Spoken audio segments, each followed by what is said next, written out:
Let me tell you folks about global warming, especially you younger folks out there. Don't worry about it.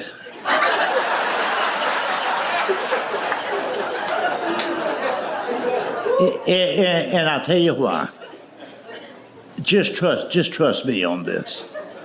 For as long as I have been alive, it's been hot in the summer.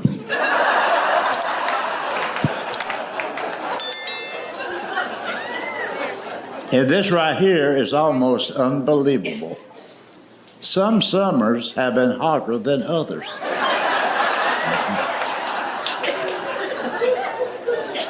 You know what it is? It's just weather. You know, every holiday season between November and December, Reader's Digest publishes this poll that has become kind of popular. You might be familiar with it. It tells us that most Americans today are not as happy, not as content, not as joyful as their parents or grandparents were. Now, we don't know why, we just aren't. Well, see, that's one of those reasons. As the years have gone by, we've been conditioned or conned into worrying about things we should never worry about. As an example, regardless of your age, of you folks in the audience tonight, whether you're in your 30s, 50s, or 70s, when we were this little, the people who raised us at that time, the phrase climate change did not exist. The phrase global warming did not exist. Well, since those terms did not exist, whether it was your grandmother or your father, here's how they would describe the weather. It'd be like,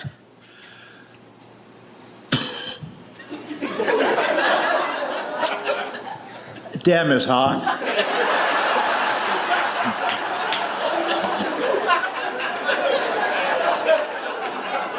And then just go to work.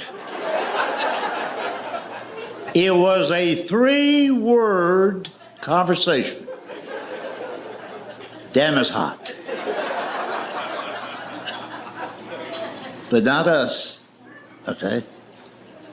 Like last August, for example, it was 1 degree hotter than the previous August. They're already predicting that this coming August could be the same thing, another degree hotter. Yeah.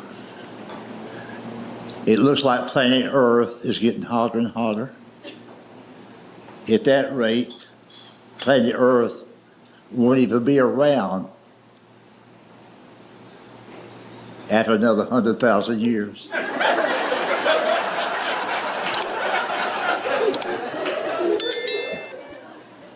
And there's something we all should do. It's our responsibility. Adjust a thermostat. Drive smaller cars. And we should all put 4 semi-trash cans in a little tiny kitchen. We all should recycle. Separate the paper from the plastic and the plastic from the cans. Separate all that from the food scraps from the table. And for goodness sakes, folks, please, please, please quit sucking on those plastic straws.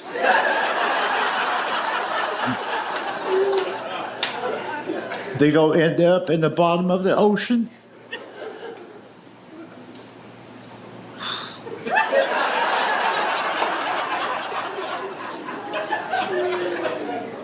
That's a heavy burden to carry around. Ah, damn.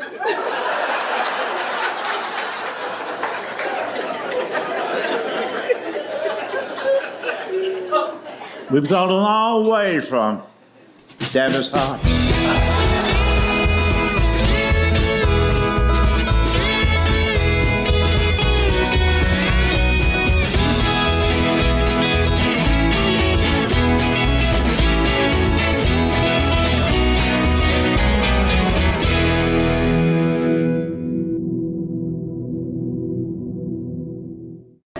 Everybody's got one person in their family or one close relative that is so stupid.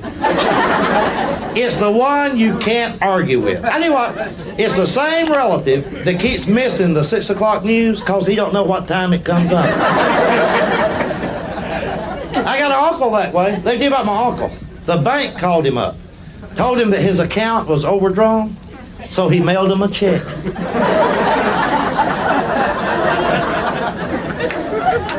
His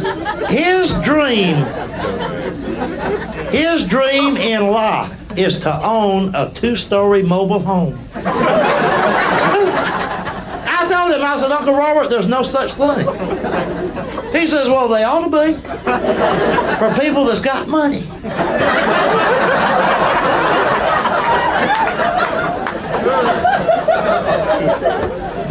Anyway, we was over at his house one night watching television. The Muppets had this TV special on. Miss Piggy come on the TV screen, and my uncle said, I bet you that's not a real pig, I just bet it ain't. I mean, I don't care how many degrees you got hanging on the wall, you can't argue with that idiot. Well, Uncle Robert, I believe you're right about that. Well, heck yeah, I'm right. Let me tell you something. I've been around pigs all my life. I will say this. From the neck up, the whole head.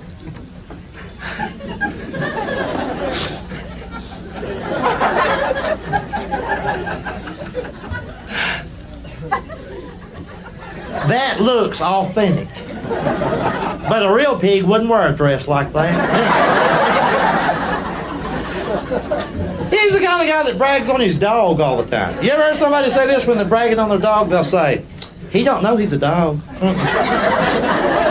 He don't. He thinks he's one of us. I tell him, I say, you paid $100 for that puppy. Get your money back. He's got brain damage. If he don't know he's a dog, he's going to spend his whole life running around wondering to himself, why am I barking?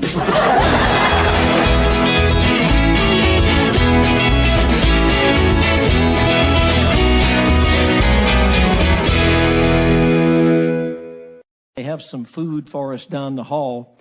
James Gregory, our comedian friend from Atlanta, every time I look down there in the food line, you are down there. Well, I'll tell you what, I think I've gained 3 or 4 pounds in the past 2 days. Somebody asked me, they said, James, I think you're putting on weight. I said, well, I just had breakfast. Sometimes, it depends on what time of day you get back there. Sometimes I'm the only one eating the real food. At lunch yesterday, they had sugar-free bran muffins. I asked the lady, I said, are you kidding me? Sugar-free means it's not sweet. There's no vanilla chocolate frosting. There's no cream cheese in the middle. There's no jelly. That's what I used to call a rock, you know. I noticed, and I learned in traveling, when I do my comedy shows, there's always another comedian on the show with me. And it's usually a guy that's much younger. Like age-wise, he's a generation behind me. And I don't know where in the dickens these young guys, I don't know where their mother was. I mean, these guys were not raised right. I mean, they don't smoke. A lot of them don't even drink. I mean, ain't that odd? It's like working with little girls, really. I mean, we go out to lunch. I'm embarrassed to go to lunch with them. I wouldn't be embarrassed if they were women. These are grown men in a public restaurant, a 5-page menu, and what do they get? Tuna tomato. Tuna tomato. Or an $8 Caesar salad. You think about this now. It's 4 ounces of romaine lettuce. 4 ounces. And they go, it's just $7.95. Let's all get one. I'd get a whole bucket of chicken for $8.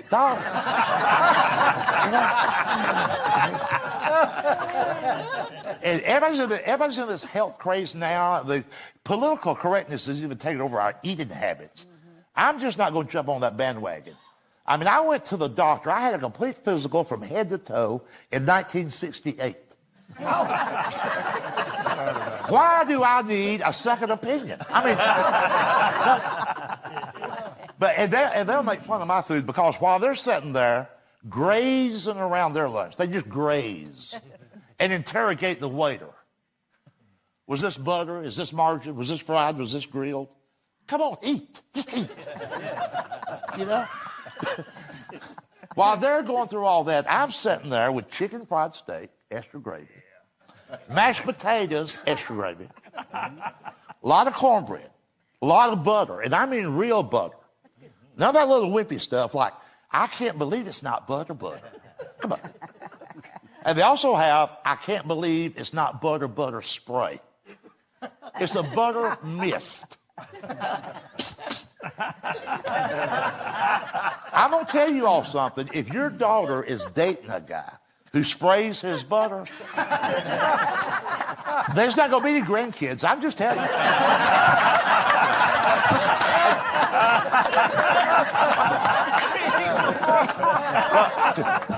I come from a background. My mother used to say that an empty stomach is the devil's playground. You know how some people say, I can't do so-and-so on an empty stomach. I can't do so-and-so on an empty stomach. My family, we can't eat on an empty stomach. If we're awake, we're eating, you know. But those young guys I just talked about, they'll make fun of me. They'll point at my food. And they'll go, you know what that greasy food's going to do to you? I'm like, yeah, fill me up. I have to eat that way. I need to maintain my strength. Because I'm usually one of the pallbearers.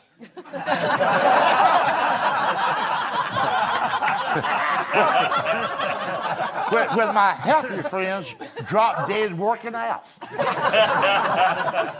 And we all know that does happen, you know.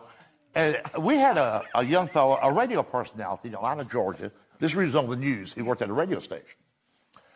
He dropped dead. He was 31 years old, 31. And he was, after work, he'd go to the gym and he'd work out. He was trying to press weight X number of pounds and had a heart attack. And they talk about what a tragedy that was. I'm thinking, well, you know, come on. You're lifting heavy stuff after you've punched out. Who would do that? I'm off work, let me go lift something heavy. The reason I'm still kicking, because while he was doing that, I was laying on the couch watching Andy Griffith. Yeah. So you have to be careful. It's okay to take care of yourself, but don't get this extreme physical fitness. I got a tour. I name every tour. And this one is Exercise Can Kill You. It's on the news all the time. But you've heard stories about some fellow who'll drop dead jogging. Drop dead jogging. Imagine that. He's got car payments of $300 a month. And the buffoon is out running.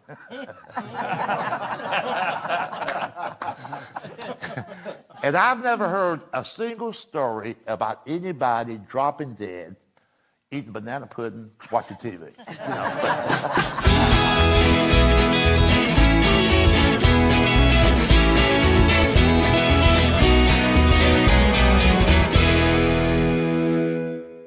And I know, being average Americans, every day of your life, this thought goes through your mind at least once. Some mornings when you wake up, it's the first thought on your mind. And that is, wonder why anybody wants to be on Family Feud. Well, here's what I think. I keep visualizing some family out around Nebraska or Iowa, sitting around the dinner table one evening. The husband says, honey, you know what? They ought to be a way that we can let this whole country know our family's illiterate. Now, wait a minute. I know everybody here in Des Moines knows it already. I mean, coast to coast, just let them know we don't have a lick of thing. You know? So you end up watching them on the show. The lady introduces everybody. Now, Richard, I'd like you to meet our handsome son, Eric. And that makes you sit up straight because you can see Eric's ugly. Eric's a senior at UCLA. He'll be graduating this year. And you're thinking Eric's going to do all right on this show. He's going to college. Now, later on in the program, it's Eric's turn to answer. And we all know what tough questions they have on Family Feud. Now, see, once again, in Mississippi, that line won't work. Down there, when I say, you know what tough questions they have on Family Feud, the whole audience is going, oh, yeah, boy. Anyway, the question for Eric is, Name one of the states that begins with the letter K. And of course, Eric is stumped on this. But just before the buzzer sounds, he says Connecticut. Am I upset with Eric? No. It's that family of his. Good answer. Good answer.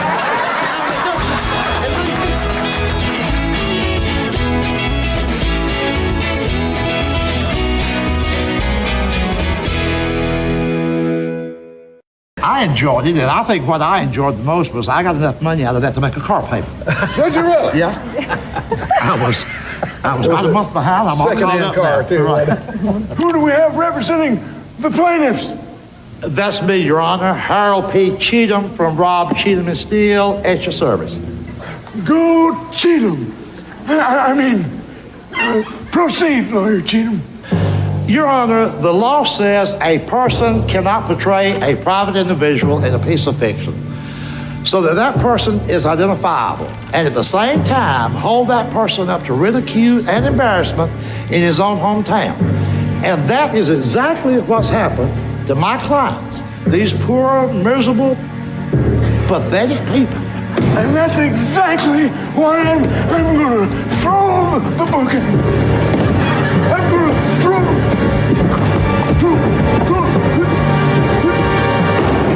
But James, we've known you a while. A long time. I'm sitting here looking at you. You look different. I had cosmetic surgery. I had a facelift.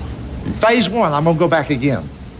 See, I've been wanting to do this for a long time, but I was just so reluctant to do anything that would take away from my natural beauty. You must have had a big part in the movie. Well, I got Ray to co-sign. Oh, Ray Coulson, you made the car payment I with said, what this it is going paid. to cost a lot. I need a co-signer for this surgery. I didn't know you were going back again, though. Yeah, I got to go back again. Oh, Yeah, well, you'll have to do another movie. But we can make payments. Well, what are they You gonna may be have to doing- sell the car. What are they doing in phase 2? Phase 2? Well, just, some more stuff, And then I think I'm going to get some hair. I'm going to buy some hair. Yeah. Yeah. Yeah. Calm down, Goob. And I wanted help. I wanted some help with the rest of the body, and they just said it was beyond help. Yeah, I got you. So, so I'm going to tell them I just take a face shot of it. I'll introduce you to this bagpipe player I met, and I think he knows how to do that. Oh, does he?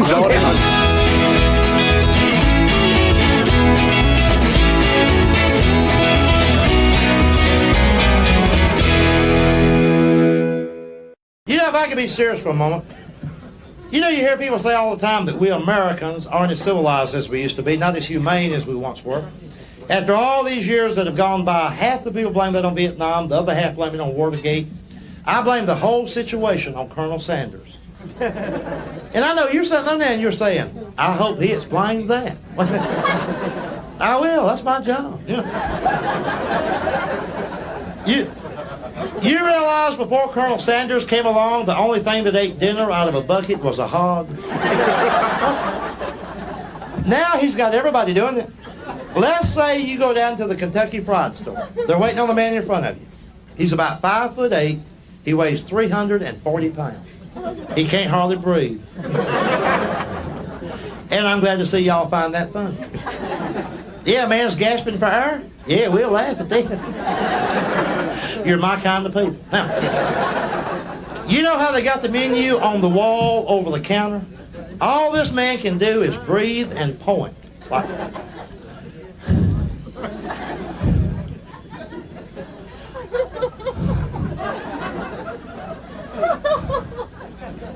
and the girl says, "Can I help you?"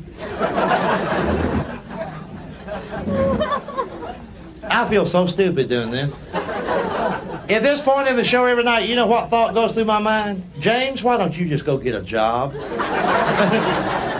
It's too late. I could have been a forklift operator. I could. My dad was, and his dad before him. When I got out of high school, my dad could have got me on down there at the plant where he works, just like that. But did I take it? No.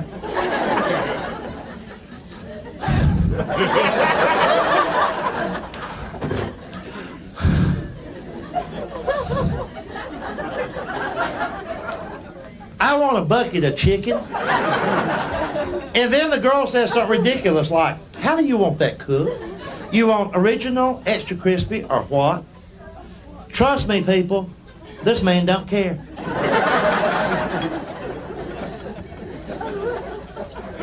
She could spit in there, he don't care. Give him a live chicken, he'll kill it. She's talking to a human being that's about to eat a bucket of food.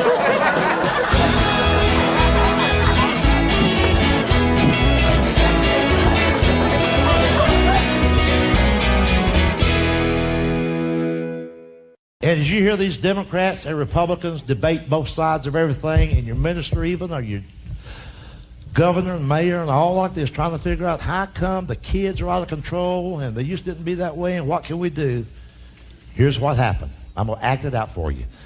Let's go back to a time when I was 13, or you, even as young as you are. Say I was 13. And I get up in the morning, walking down in the kitchen area, my father, we were sitting at the breakfast table, my fat-ass father, in his boxer shorts. He'd be burping or belching. There'd be so much cigar smoke in there you couldn't see, it's like fog. There's so much cigar smoke.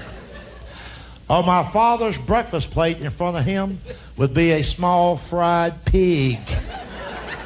Pork, damn it, pork, fried pork. That's what's wrong with this country now. We've got a whole generation of Americans who have never heard the expression, sop it up. So then you have that greasy breakfast, a lot of bread, white bread.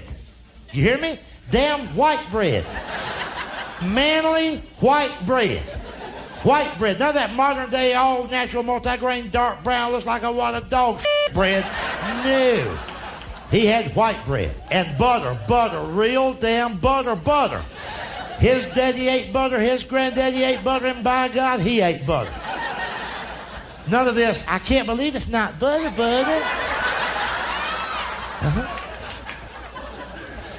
And guess what they got for some of you young guys now? You young guys, those of you who go over to Applebee's or TGIF Fridays and pay $7.95 for their stir fry.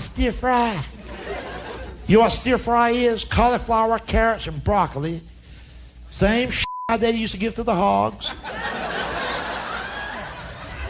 They steam it in olive oil, charge you $8 damn. Not only are you a wuss, you're a dumbass. Listen.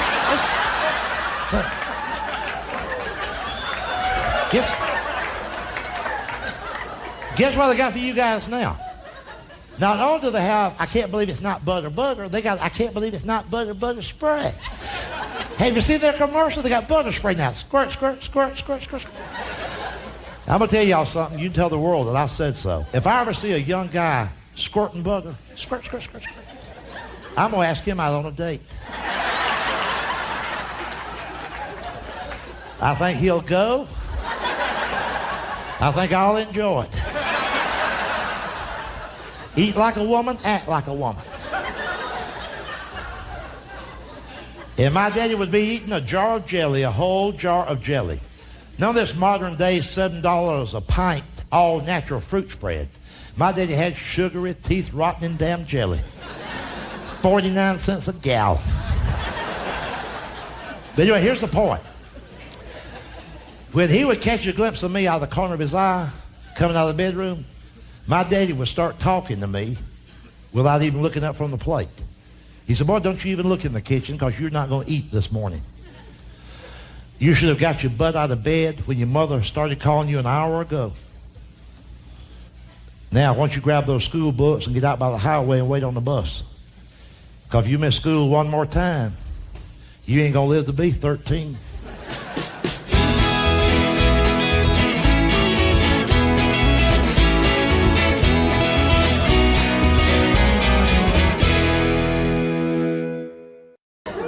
Now, in case you all haven't noticed this so far, I'll point it out to you. I don't do any sexual or political humor, and I'll tell you why. I keep getting the two confused. Really, I was on this television show in New York some weeks ago, and they asked me, they said, what do you think about the Middle East position?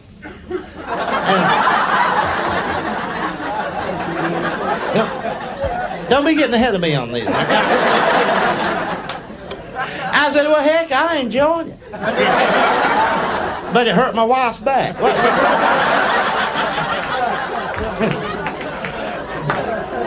And do you ever think about what dumb things people say? Now, I don't mean dumb things that dumb people say. They're supposed to. Really, it's kind of like their job. I'm talking about the dumb things that intelligent, cultured, sophisticated people, like me and you. Y'all sitting there saying us, maybe. You know this television show, Knight Rider? The next time you're watching that show and there's other people in the room, somebody in the room, usually a college graduate, somebody will say, I'll bet you that's somebody else doing that voice. You feel like saying, boy, that education's paid off for you. But we don't, though. We say, oh, it probably is. Probably like it's open for debate. You know. And remember when you was a little kid, how somebody that you loved a lot would say things out of ignorance that would embarrass you sometime? My mother would do that. Somebody remember back in high school when you had to diagram sentences? My mother was at a PTA meeting.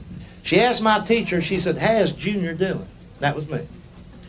The teacher said, well, he's doing pretty good, but he's having trouble with his dangling participle. True story, my mother says, well, he can't have it. It's been that way since he was 3 years old. What happened was he got it caught in the spokes of his tricycle. Oh, it was awful. Went right over the handlebars. He just laid out there and hollered and hollered. See, when you're a small child, the adult language doesn't make any sense. My mother would come out on the porch and she'd say, if you fall out of that tree and break your leg, I'm going to whip your butt. And I'm thinking, what a cool woman.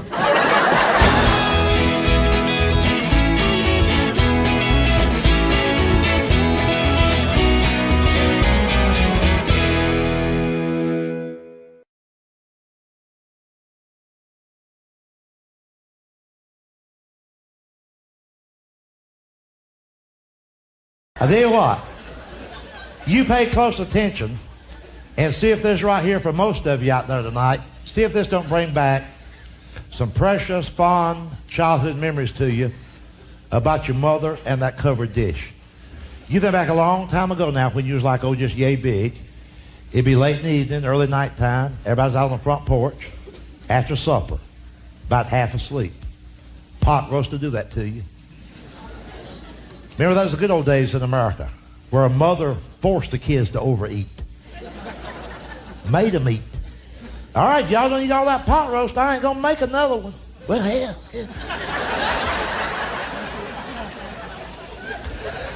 Do you remember this? Remember as a little kid, we'd all be sitting on the doorsteps, the kid would. All the grown folks could spend an hour discussing among themselves the last time it came a good rain. To a small kid, that never made no sense. But we couldn't say nothing back in those days. You couldn't back talk your folks. But they'd be sitting on the front porch, somebody would go, boy, we sure could use a good rain. Hell, it ain't rained real good since that last Friday in May. Somebody's going, no, hell, it's rained since then. No, I'll tell you how I know. They're Friday for Memorial Day. Memorial Day is last Monday in May. Friday before that, my car broke down on I-20. Had to walk 3 miles to the payphone. I got soaked. Last damn Friday in May. So I said, no, I'll tell you what. It rained the second Saturday in June. Reason you don't know, you was in jail that weekend.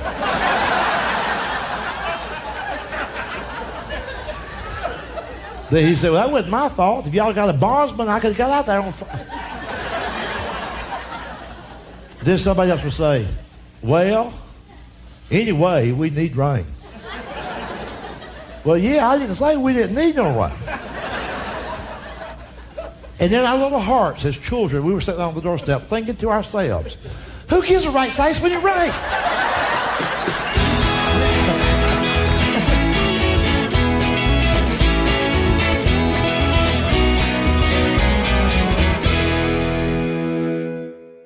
There has been so much talk in recent years about all this bad shape the country's in, the violence and this, and the kids out of control, and it's just out of control. It's just, oh, Lord, what we're going to do. Well, see, I'm one of those people that don't think that's a big problem. When the American people used to eat food and had eating habits the way our parents and grandparents did, our ancestors did, we were not a weak, sniveling population. In recent years, we've become a nation of pissers, moaners, and whiners. Everybody's a wuss. Everybody's sensitive, just sensitive. That's why the kids are out of control. As long as we ate greasy, fried food, a lot of grease, we was in good shape. When we switched to rotisserie, the country took a dive. There's no men left in America anymore. When we cut off the grease flow to our brain, the backbone shrunk. We got men, grown American men, going out to lunch now, walking up to the counter and saying to the guy behind the counter, "Is that rotisserie?" I believe I can have a small piece if it's rotisserie.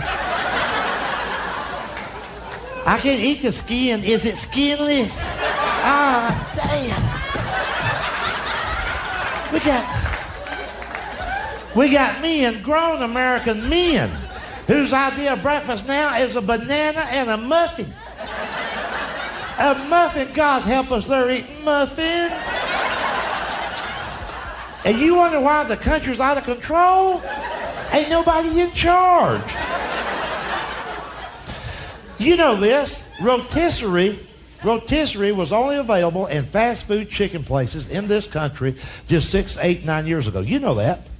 But it's not a new food item. They've been eating rotisserie in France for 200 years. But France is a wuss nation. That's why we always have to fight their damn wars for them. They never had no men over there. And now that's what's happening to us. You think about this. I'm going to make you feel better about classroom violence. Now, you follow my theory on this. And I say this tonight because I want you to leave here feeling better about everything. See, what we used to think was a big problem was a big problem. Our parents and forefathers, a big problem to them was seeing a son having to go off to war. That was something to worry about. And now, with this generation coming along, we're just paralyzed with fear. We're just worried silly over nothing. You know what the biggest fear in America is today? Secondhand smoke. What we gonna do? Look.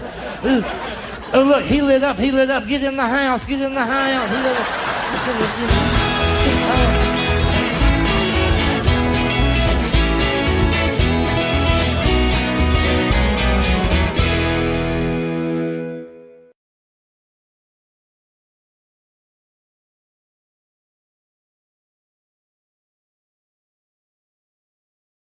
Now, some of y'all may know already, I've had this lifelong fear of air travel. I don't mind flying, say, once a year, just to catch up on my drinking and my praying.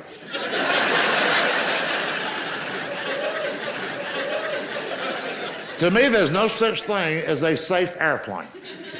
At 30,000 feet, if something comes loose and falls off, it's pretty much over.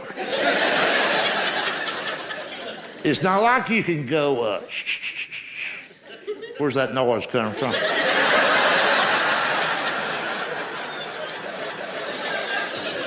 I'm gonna pull off up here and see what that is.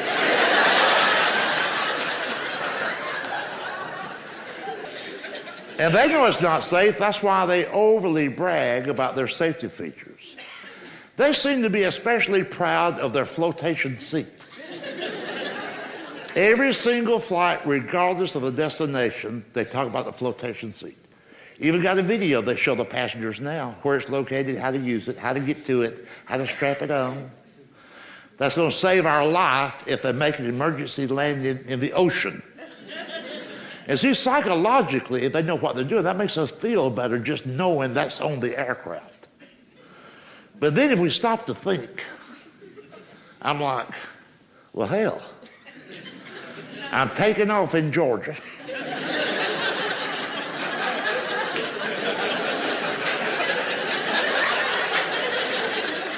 we're going to be landing in California. There ain't no damn ocean. If you want to make me happy, show me a seat that's going to bounce out of a cornfield.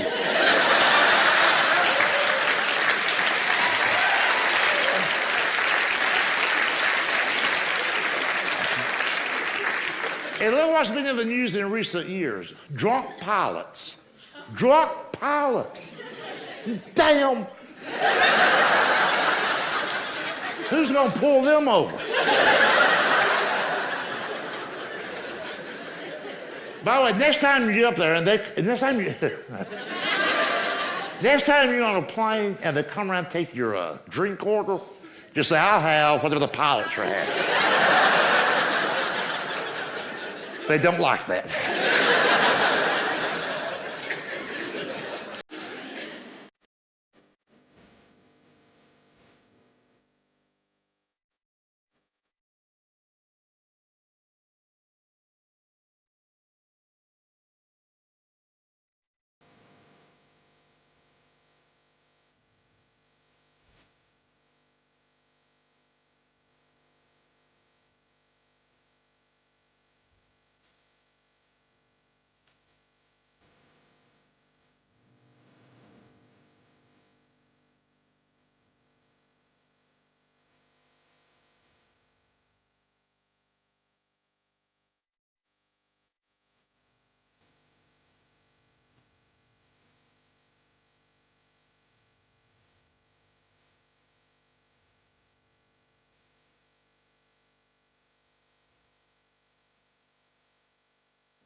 Some of y'all may know this. For the past 2 years, I've been dealing with an equilibrium problem. Y'all know what that is? Hell, you just fall down. And it's getting worse than better. And 3 days ago, I fell in the parking lot at the bank. However, about 3 weeks ago, I took a major fall. I just hit my head. I called the paramedics. They got there very quickly. I was in the hospital for 2 days. They did all kind of testing, and they assured me that there was no brain damage. I said, hell, no brain damage? I'll just go to Nashville. So, hell, here I am.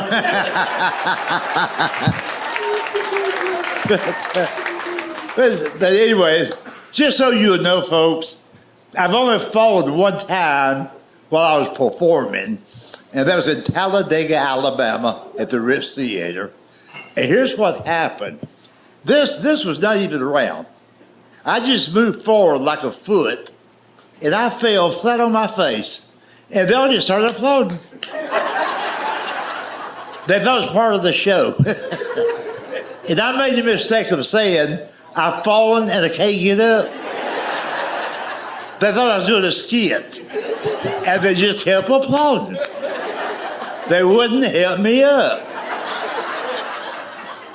So you folks on the front row right here, if I topple over and you don't catch me, I'm going to sue you. So, but everything's good, though. Hell, I'm in great shape. Just glad to be here. There's always something going on. The year before all that started, people thought I was kind of handicapped because I couldn't hardly walk with my right leg. What happened was I had pulled a groin muscle. If you fellows have ever pulled the groin muscle, that can be devastating. And I was so embarrassed because I pulled the groin muscle at Golden Corral. I'm not making this up. Dan McGinney would tell you this happened. We were on Interstate 85 going towards Charlotte. I saw a billboard that said, all you can eat buffet. I said, well, hell, let's just have lunch. Exited, went down this access road. As we were approaching the entrance to Golden Corral, a church bus. Yeah. A women's auxiliary bus. A whole busload of fat Christian women. I mean, God bless them. I told Dan, I said, we better run. If those fat women get in line first, we'll be here all damn day. And that's what happened. I was just rushing, not paying attention. As I come in the entrance, somebody had spilled either tea or water on the floor. I didn't see it. I slipped. I caught my left hand on this hand railing, but my right leg kept going. Ah, damn, it hurt. And it really hurt when I woke up the next morning. So what I did, I went to one of those little urgent care centers. They did some x-rays, and the doctor told me, he said, you have pulled a groin muscle. I said, are you sure? He said, well, somebody pulled it.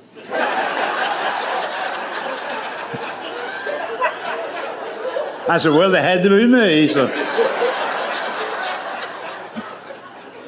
So the moral of the story is this, folks. Don't make fun of people. God will knock you down. I made fun of those fat women, and God came in my eyes like, man, you're about to do.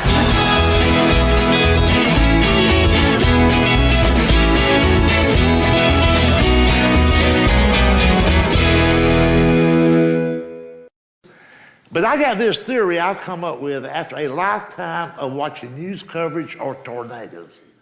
I believe there's a conspiracy to make those of us who live in tornado country to look ignorant on TV.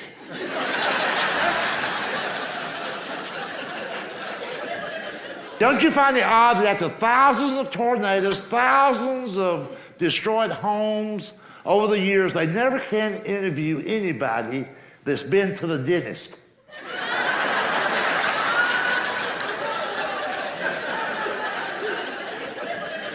You have never seen on the evening news a tornado victim from a trailer park in a three-piece suit,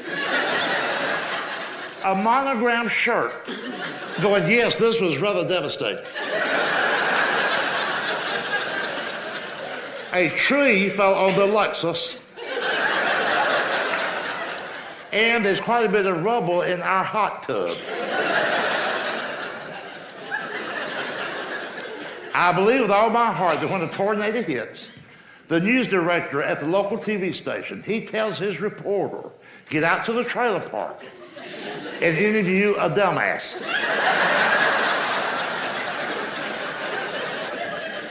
And try to find one who's married to a fat woman.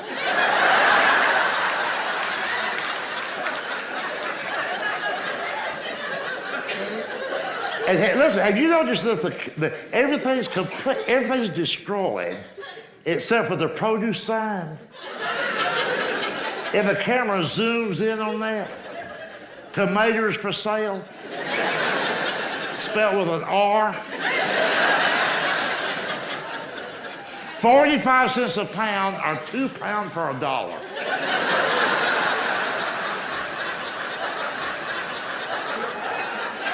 Now the whole world knows we can't spell, and hell, we can't add either. And here's the couple they interview.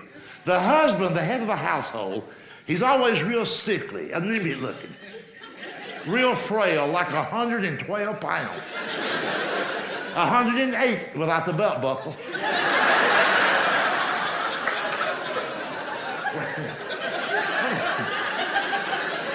Wearing a John Deere cap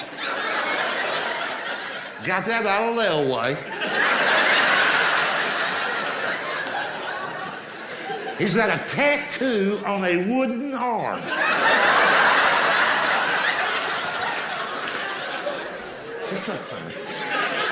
He saw a sign at the mall, tattooing while you wait. He said, hell, I ain't gotta wait.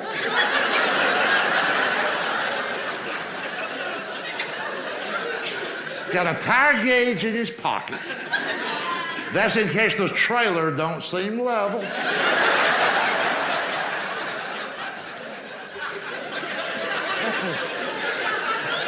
And he's wearing a key ring with 2 pounds of keys.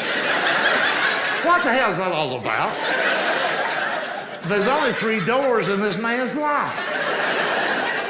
Truck, trailer, and tool shed. Now there it says next to his wife. His wife, God bless her, weighs 400. That's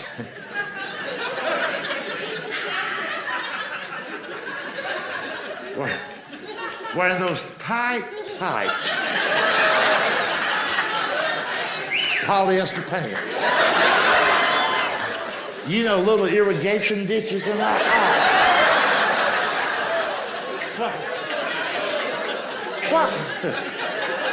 Why do they wear that? Don't they know how that looks? I know they're fat, but hell, they're not blind.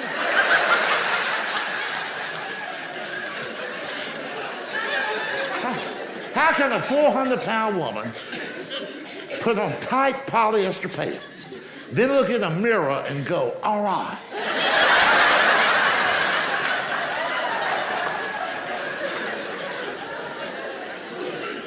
And she's always wearing...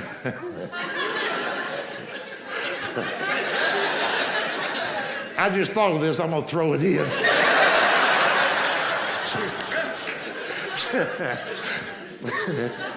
She's always wearing flip-flops.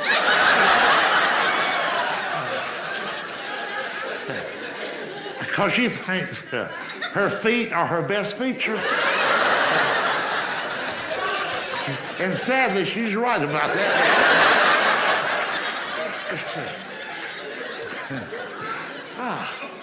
And she's always wearing a beeper. Let me tell you all about fat people and beepers. They should wear the old kind of beeper, the one that made a noise. They got these modern high-tech ones now. They don't make a noise, they simply vibrate. Well, trust me on this. If you weigh 400 pounds, you're missing calls.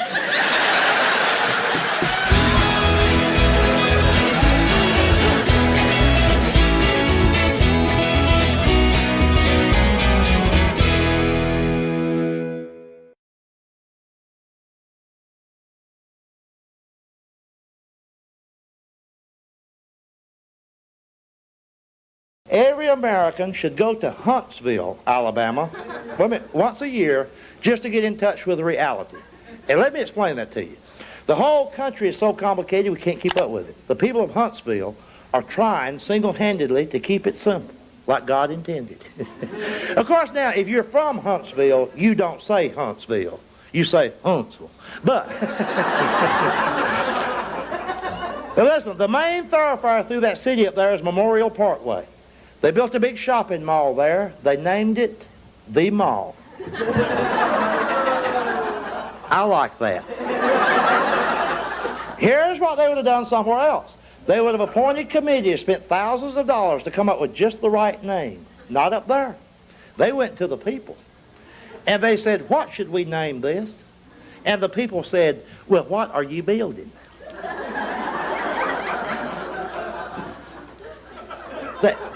They said, we're building a mall. And the people of Huntsville said, well, God, no.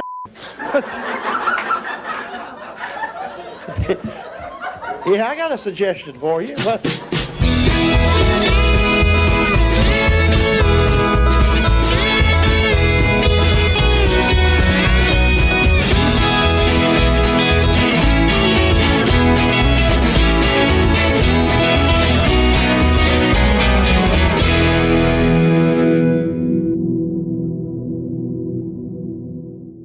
And I think before I get started here, I'll just give you a update on some kin folks. Some of you know about this already. We all love our kin folks, but we have one or two we don't want to see too often. I got a cousin that way. I see him every 2 or 3 months. We have lunch, catch up on times, you know. He's always bragging about something. In the past year or so, he's been bragging about getting a brand new 6-quart crock pot. He don't have it yet. He put it on layaway. He goes on and on and on about that damn crock pot. He'll ask me, he says, he'll tell me about a crock pot like I don't know about it. He says, here's what you can do with a crock pot. You can put a dead chicken. He could have just said chicken.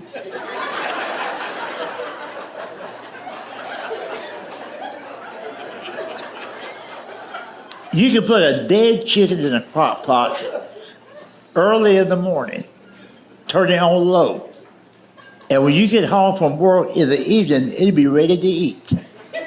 Ain't that something? I said, yeah, but you don't work.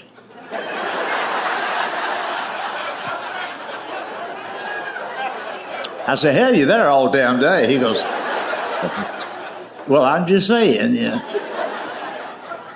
For as long as I can remember, he's never had a full-time regular job, you know. He don't know how to fill out a job application.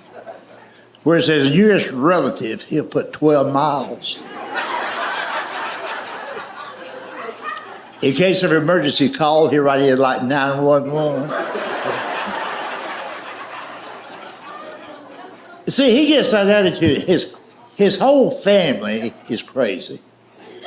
Have you folks ever been around people who will talk back to the television? Ah, damn. His dad, my uncle, God rest his soul, would do that. Remember back in the 80s, there's a popular TV show called Knight Rider, the talking car. That was my uncle's favorite show. The minute that show started, he'd go, I'll bet you a dime to a donut that somebody else is doing that voice. I'm like, oh, you reckon?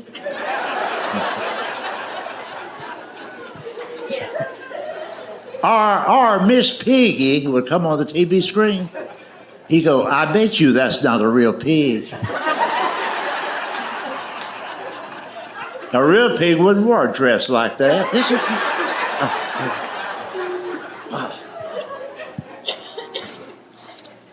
And I will tell you this, and I'll move on. This may not be funny, but I'm going to tell you anyway. My cousin, he loves jalapeno peppers. And so do I love hot peppers. But he calls it jalapeno pepper. He'll say to a waitress, do y'all have jalapeno? You mean jalapeno? No, damn it, jalapeno. That's right. He will point to that jar of pepper. He says, see right there? That's a J. That's jalapeno. And I made the mistake of trying to explain that to him. I said, I know it's a J, but it's pronounced with an H. It's like the word Jose. The word Jose is Jose, but it's pronounced with an H. He goes, that don't make no damn sense. If that made sense, then Jello would be hello. It's just like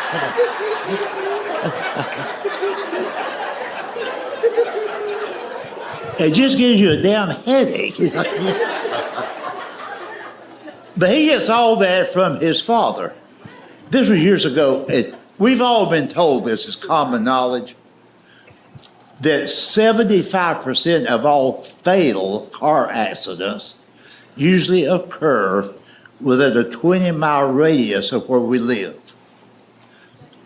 When he heard that, he moved.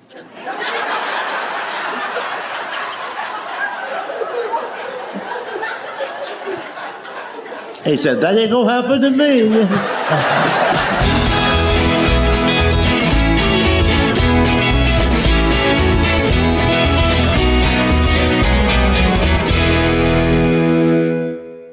And I know, being average Americans, every day of your life, this thought goes through your mind at least once. Some mornings when you wake up, it's the first thought on your mind. And that is, wonder why anybody wants to be on Family Feud. Well, here's what I think. I keep visualizing some family out around Nebraska or Iowa, sitting around the dinner table one evening. The husband says, honey, you know what? They ought to be a way that we can let this whole country know our family's illiterate. Now, wait a minute.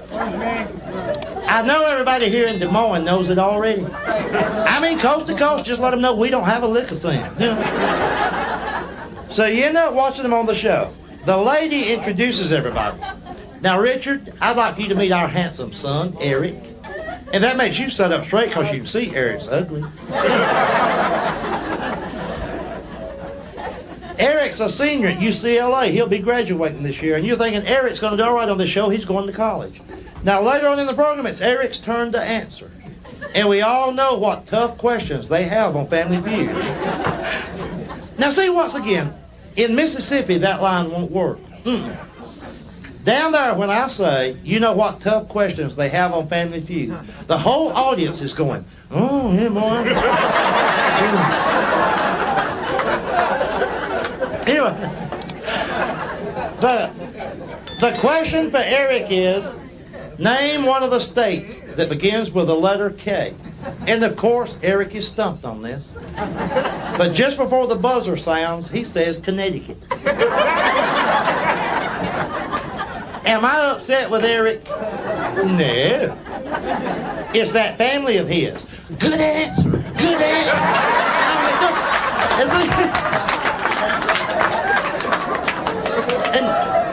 And they paid for his education. Like, yeah, that's good, Eric. See, I don't want to sound like a snob, but if I'm going to watch TV, it's going to be something cultured and educational, like People's Court. Laugh if you want to, but I'm going to tell you something. If my neighbor's cat ever pees on my rug and she won't pay to have it cleaned, I may go see Judge Wapner myself. Yeah. You know what I like about that show? Halfway through the show, they pause long enough to tell me and you, they say, these people are not professional actors. Had me fooled for so long. Of course, one good thing about television, the commercials are getting honest. There's one on now that tells the truth. You've heard it. It's not a car, it's a Volkswagen.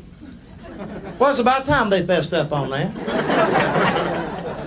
And then, of course, they still got the stupid ones, like the one for X-Lax. We're talking about a laxative now. In the commercial, you've got this grown woman talking to her grown daughter. They refer to X-Lax as their family's best friend. Wonder where they go for Christmas dinner, huh? I mean, the next time that commercial is on, you listen carefully to what the man says. Now, he's talking about a laxative. He says, and I quote, "It works while you sleep." I don't want that. No, I want to be up and awake, ready to go. When I first heard that, I said to myself, I said, what a laundry bill. You know.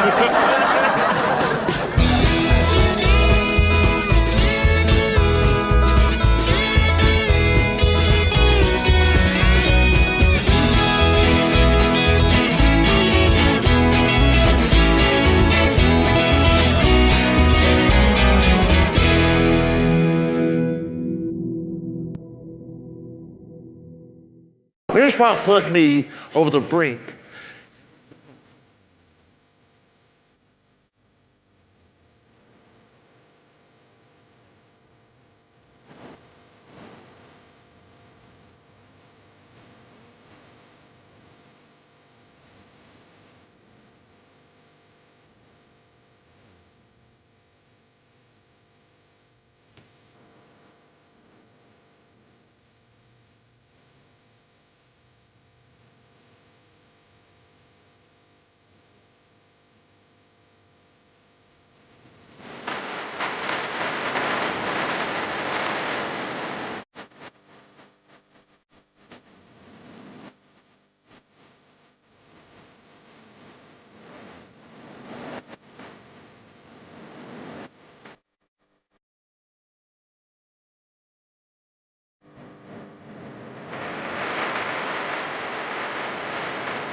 intellectuals will say to you, when they find out you're afraid to fly, they'll go, well, you know, more people die in car wrecks than they do plane crashes. I go, so?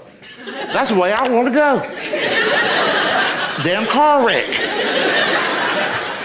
Where I'm from, it's kind of like a tradition. We don't have heart attacks in my family. We just cross the median.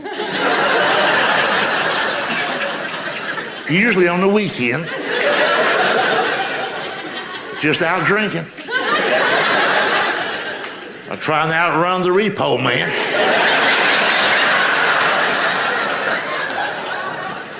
Well, look at it. Look, folks, at least if you die in a car wreck, they can always retrieve the body.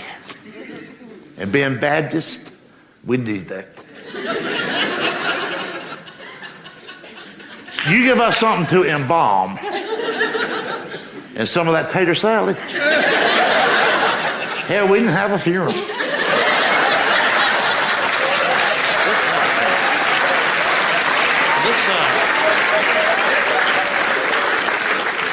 This ashes in an urn ain't for us.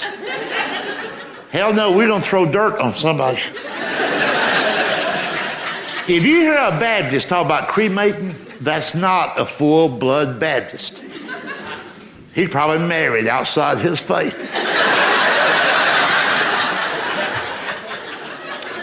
If you hear a Baptist talk about burning something, it's gonna be biscuits or leaves. It's not going to be Uncle Larry. And you folks know this is true. We do. We respond to every tragedy in life with food. A damn covered dish. We'll knock on somebody's front door and go, sorry to hear about your son-in-law. Here's some baked beans.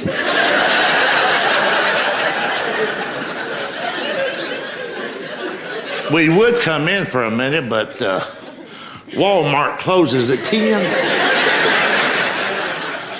And if I'm going to that funeral, I need me something real nice to wear.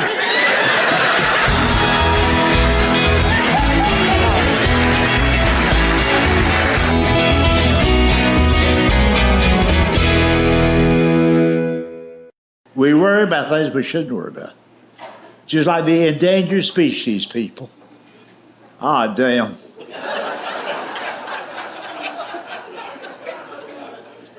I got a theory that not one single person really cares about the long-tailed kangaroo rat. Do you realize that the majority of the American people support that legislation that's cost us billions of dollars in the past 40 years to preserve various species? Some special turtle, some special lizard, and that damn rat. Why? Think. Close your eyes and think. Think. Think. It's a rat. It's a damn rat. It's a damn rat. It's a damn rat. Hell, I hope it does.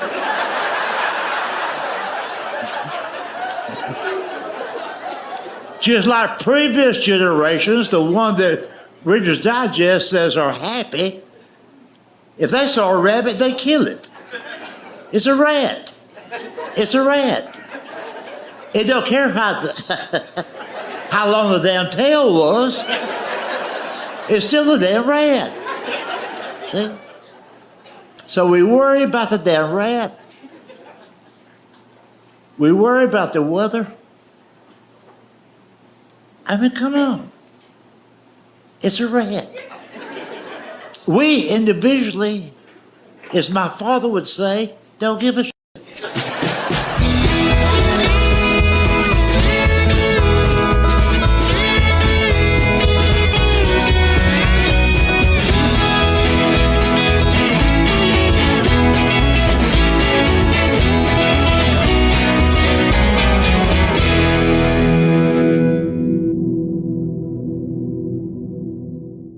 It was always about the food.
Her son.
Next thing you hear somebody going, who mustard?